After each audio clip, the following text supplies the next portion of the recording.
conversations. You know, we got and making a magazine with the compound. You know, Taz the Juice. Got Kane the Creator. You know, I'm Benny Fame, and we were just talking about just the different interfaces that a lot of producers are using. Because the one thing I was telling him about is, as a producer, when you say you're a producer, a lot of times they're not even really taking the time to produce the music. They're really just putting a template and slapping, you know, the artist putting it in there, letting them drop their vocals. So are you really producing anything when you do that? I mean, I think the best producers take the time to go in with the artist to create that unique track or album, you know, and I was getting your feedback on that. Okay, so, and jump in whenever. To that extent, I think some of that is like subjective, because I don't want to say the best producers, because for me personally, I don't use templates. I like to be personable. I like to mix everything. I like to see, because today you might sound today and we might record something tomorrow and you just sound different because your mood is different. So the template sometimes it's not an end all. But I think a great producer produces off the feedback they're getting from whoever artist. If they're not having a good day, they know how to get them in that mood, back into that mood, back on track.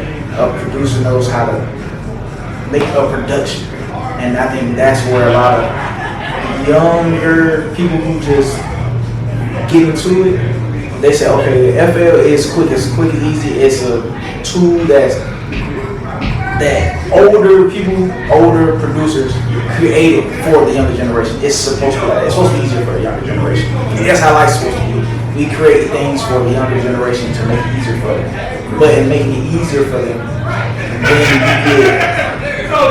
you don't get the same value as in a Timber who went and made hitting drum, hitting trash cans and stuff. Yeah. You don't get a Swiss Beats type Because it's like the authenticity is not there, like you were saying. It's just made easier, but by that being made easier, the realness, like you said, hitting that can just to make that little extra sound. Yeah. But it all picks up, you know. How you feel? I know you interview a lot of artists, Juice, you know, and what do you feel about that?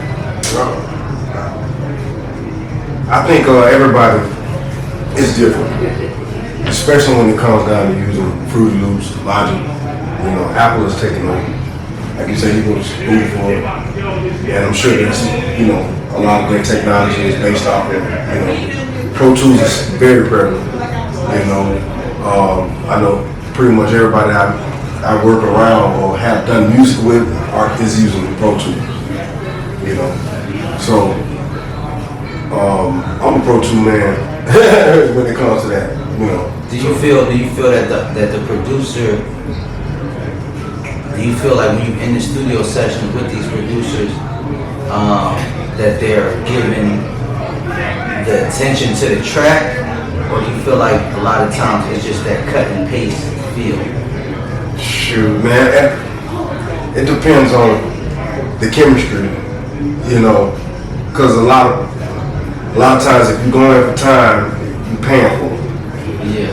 So nobody's really, you know, you might have an engineer back there, he's looking at his phone, and you're in the booth, and, you know, he might be, you know, doing something totally different, not really into your music, you know what I'm saying? So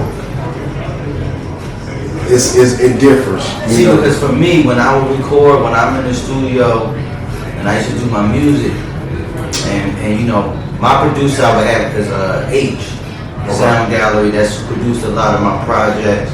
I made a lot of my own beats.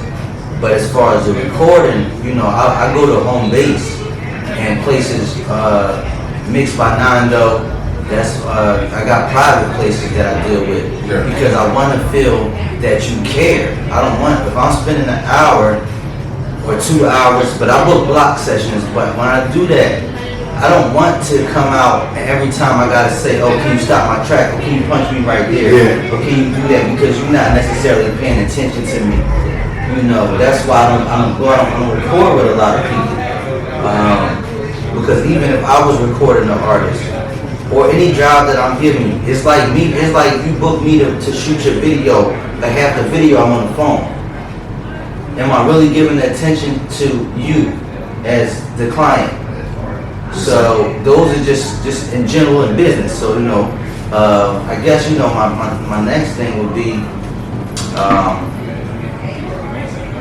because like I said, you're a producer and you work with a lot of artists. Do you mind if I ask you? Yeah. So again, I want to go make it seem. I want to go to the generation, right? The generation, it changes. So for I'll say millennial and up, or even maybe like halfway millennial, but the younger generation is all about instant gratification. So they can't touch it, they can't feel it. If it's not right there in front of their face, it's not real. So for them, making a beat in 5 minutes, it's instant because it's like, this sounds good. You like it. It sounded good. We swipe it. But that's why I sound the same. That's why you got 50,000 artists that sound the same, because it's the rapid reproduction of. But it hit for somebody.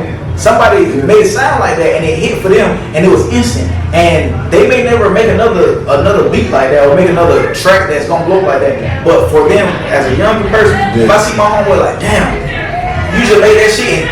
You made that shit in 10 minutes, and that shit fucking just gave that nigga fucking. I'm excuse me. Just gave on me.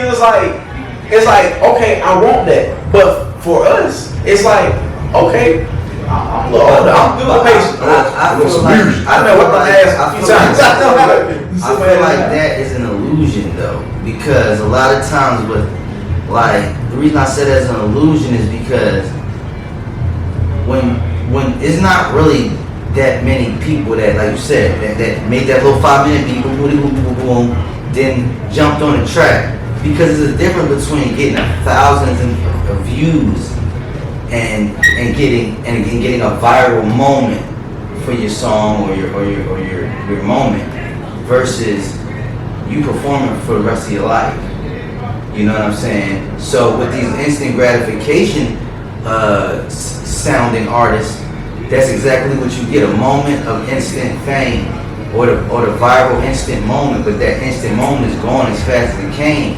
So that's why I try to create what Clout is Overrated. So a lot of these artists realize that the artists that actually put in the time, the producers that actually put in the time, those are the producers that are here, that are staged. Like you had said about the Swiss Beats, it wasn't overnight. Even current producers right now, like a Metro Boomin or a DJ Mustard, that they're making a beat in 5 minutes, but I guarantee when they go to drop that motherfucker and refine that shit and put it to that artist, that beat wasn't a 5-minute beat. Just like, you know what I'm saying? So when I look at I'm not saying there's nothing wrong with the instant beat, because everybody want to be on the spot and knock it out and make it. But it's just like, you had a hot game, he had a hot season, he had a hot career. It's just three differences, and some people are cool with the hot game, some people cool with the hot season, and some people want that career defining moment, so That's it. And then again, a bigger picture, because then I would hate to say it, then we look at our people. Our people, we rather get something now and not think about it. We rather give up the long term for the now, instead of thinking like really, probably, I know for me, when I was younger, I didn't think I was going to make it past 18.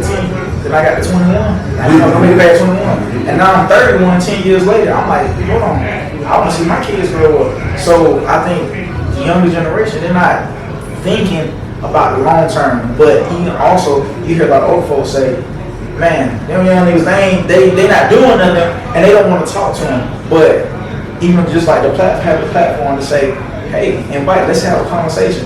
And a conversation is just that, because you gotta have a space to have everybody ideas gotta be talked about.